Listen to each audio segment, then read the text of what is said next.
In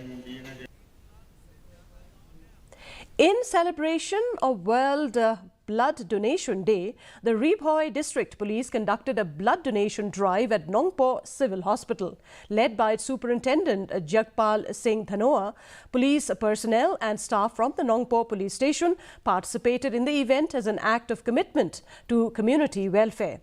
Officer in charge Michael Marak expressed pride in the department's initiative and called on the public to engage in life-saving efforts. The drive aimed to raise awareness about the importance of blood donation for those in need.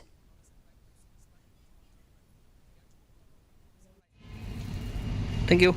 Today is the National Blood Donation. Blood donation is a noble job, noble cause. This is for to save someone's life is a good thing, and everyone should come forward and donate blood.